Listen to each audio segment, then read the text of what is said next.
Hi everyone, Nicole Spohr here today and welcome back to my channel. Today I have another STAMPtember video to share with you featuring the Greeting Farms exclusive limited edition stamp set for STAMPtember 2020 called Got Cake. We're going to be creating this fun birthday card today using stencil masking and layering for this fun background. So we're actually going to stamp and mask the images from the Greeting Farm Got Cake stamp set. Then we're going to be using a masking stencil and stencils to create the layered design in the background. Here are the products I'm using today, starting with the Got Cake stamp set. This is the exclusive for STAMPtember. We'll also be using the Simon Says Stamp Tiny Words birthday stamp set, some A2 foundation rectangle 6x6 stencils from Trinity Stamps, the random dots and stars stencil from Simon Says Stamp, and that was from the Halloween kit, by the way, and also available for individual purchase. And I think the last thing I'm going to be using is some nested banners dies. I'm going to grab some of the A2 foundations rectangle stencils and I'm going to figure out which one I'm going to use for my card. You can see I've kind of laid out the stamps that I'm going to be using to give me a general idea of where to start, and then I'm going to play around with a couple of the stencils. I'm going to end up using the second largest stencil, which is going to leave me a nice wide white border all the way around the perimeter of the design. The great thing about this technique is it allows you to have a relatively flat card. This is all going to be flat except for a couple of sentiment banners that I add here in a bit and some dimensional star accents. Those are all final finishing touches. Everything else is flat, but there's a lot of layers, if that makes sense. When masking images, it's always good to kind of maybe lay things out and get an idea of what needs to be stamped first. What's going to be in the forefront of the design. In this case, we have a cupcake and the kitty in the gift package that both need to be stamped before I stamp the two girls on either side. The girls are going to extend past the stencil layering rectangle that we're going to create in the center of the card. I like that because I really feel like it gives a nice little balance to the card and adds a little interest. So I will stamp the image, stamp it again using second generation stamping, and on masking paper, cut that out and mask the image. We're going to do the same thing for the kitty in the gift box, and then the girl on the left and the girl on the right. If you are a fan of the Greeting Farm, you probably have some really cute images already. You can mix and match these because they are the same design. So they will work seamlessly with the products that you already have on hand. While I'm doing a flat design today, meaning I'm not using the coordinating dies, please note that if you're interested, there is a coordinating stamp die combo and then the stamps by themselves available. These are limited edition, meaning when they're gone, they're gone. We are in the final stretch of STAMPtember here. We have just a few exclusive collaborations left. So definitely jump on these if you like them, because every year the collaborations end up selling out and they are gone forever. And like I mentioned, these are going to work back to your Greeting Farm images that you already have and are just a fantastic addition to your collection. Look how cute these little images are. So we've got a mask here I need to create really quick. And this is going to protect the images from the stenciling we're going to do on top, which is a good thing. And these are very easy to cut out. I'm always talking about how fussy cutting is not my favorite thing, but I will say when creating masks and creating masks with the Greeting Farm images, these are not a chore. They are very easy to cut out. Nice, thick lines, very simple designs, not a lot of twists and turns. The curl in this girl's ponytail was probably the most difficult thing to cut, and it was very easy as well. Now, I actually didn't like the first thing I did, so I kept my masks and reused them.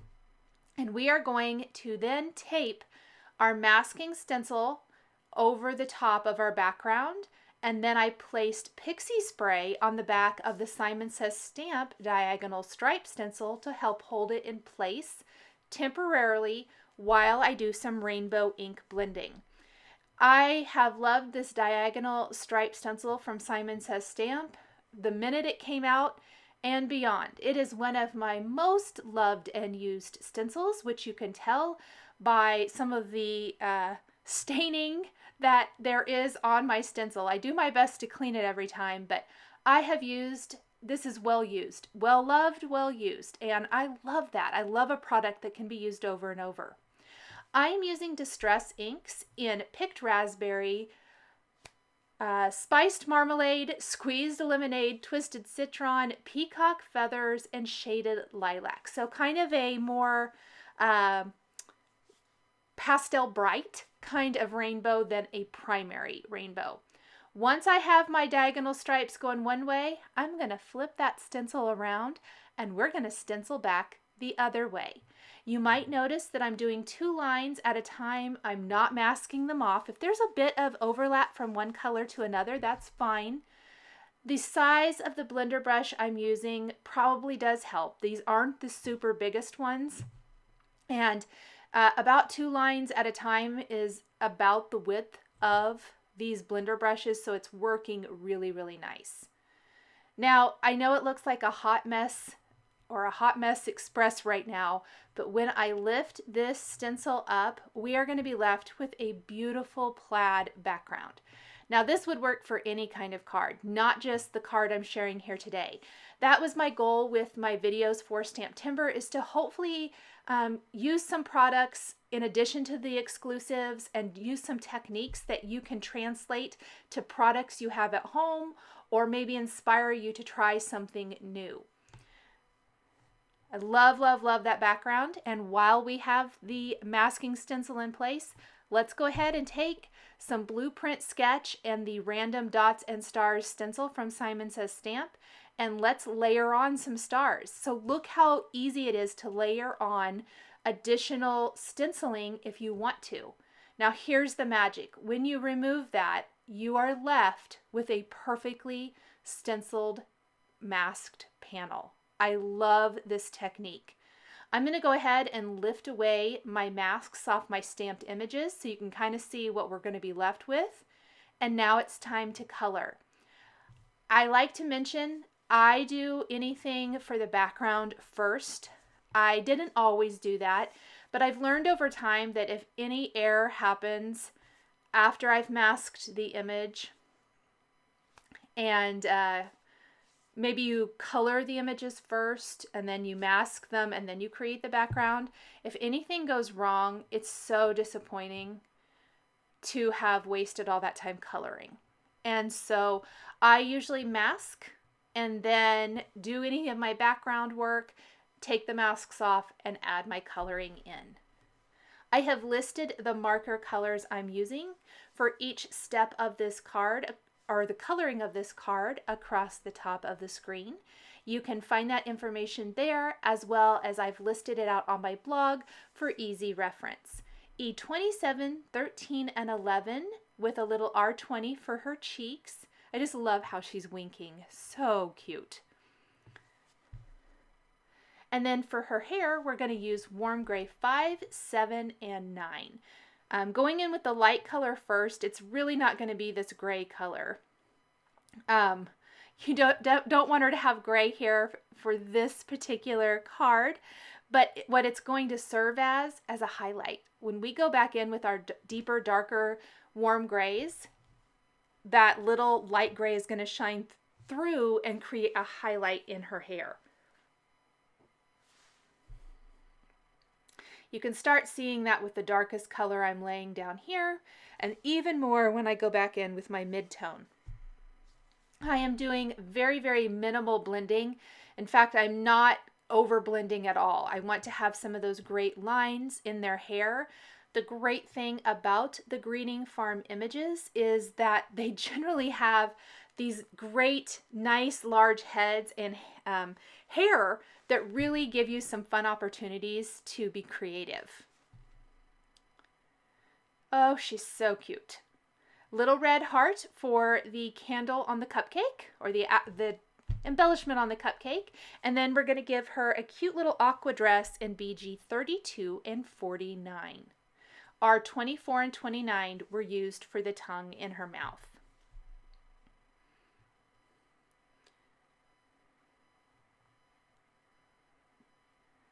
Next, we're going to move on to the other girl.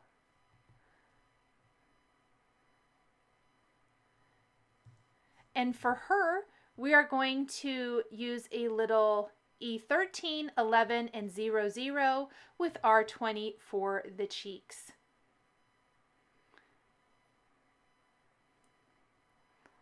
Get a nice blend. I like to kind of blend it out, and then if you're seeing a lot of harsh lines, you can always pull in more of that mid-tone color, which really helps give a beautiful blend. That's what I'm doing here. And that's going to get rid of those harsh lines on my card. For her hair, we're going to use E43, 55, and 57, very much like the girl on the right. We're going to use a feathering technique. E53 is not going to be super prominent, but more of the highlight area on her hair.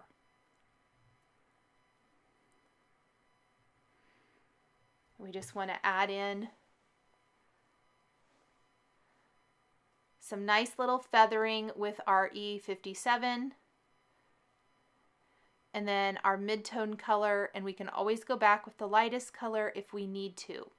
I will mention that I added freckles to her face with E13, which was the darkest skin color I used for her skin. And once everything is really good and dry, I let the face dry. I'm working on her hair. Here in a minute, when I'm working on a couple of other areas of the card, that's when I'm going to add in some freckles. But I wanted to make note of that since in the finished photos, she definitely has freckles. For the kitty, we're going to do a little orange tabby with YR 31, 24, and 27.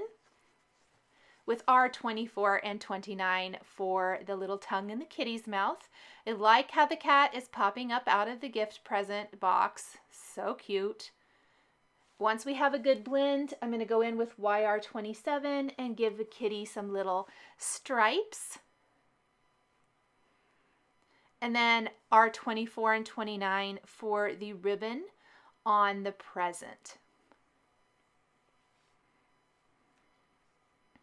It's starting to come together for sure.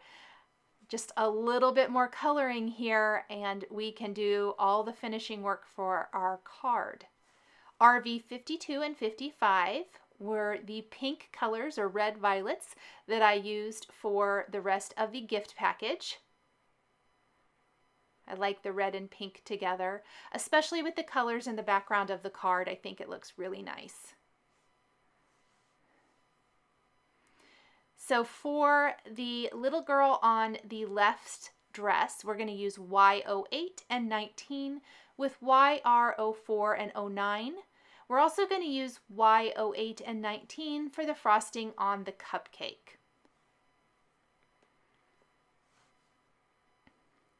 The cupcake wrapper and shoes are all that we have left. We're just going to grab one of those warm gray markers that I used for the girl on the right's hair and color in her shoes really quick, or both of their shoes with that. And we're going to add stripes, rainbow stripes to the cupcake wrapper with the colors of markers I've shown across the top of the screen.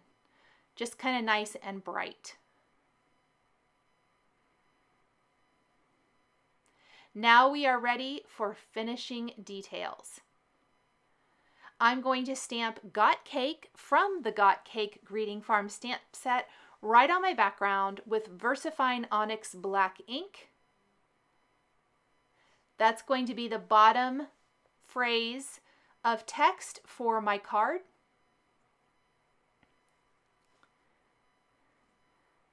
I'm going to go ahead and go in with a white pen and add some detail to the present for a plaid design wrapping paper here. Make sure and do the top and bottom of the box. I also want to take this opportunity and work on the eyes. Eyes for me are a very important part of coloring any image, whether it's a critter or a person. So I'm taking this black glaze pen and going over the eyes and the eyelashes on the face since they are so prominent. Now the thing is it's going to make their faces a little like scary. But don't worry, we're going to come back when this dries and add white highlights back in. I'm going to add some sprinkles to the top of the cupcake with my white pen.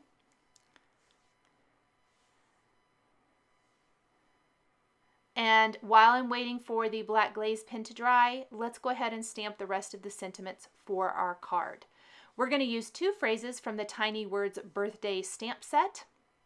Let's celebrate and it's your birthday, which will end up reading let's celebrate, it's your birthday, got cake.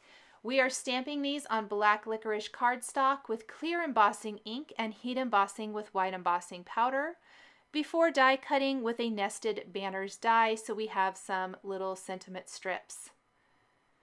If you have some Simon Says Stamp birthday sentiment strips in your stash, that would be this kind of technique here. That would be a great opportunity to use them for the card. But if you don't, or if you just want to make your own like I did today, you can do that too. I'm going to add the highlights back into the eyes. I did die cut the banners off camera.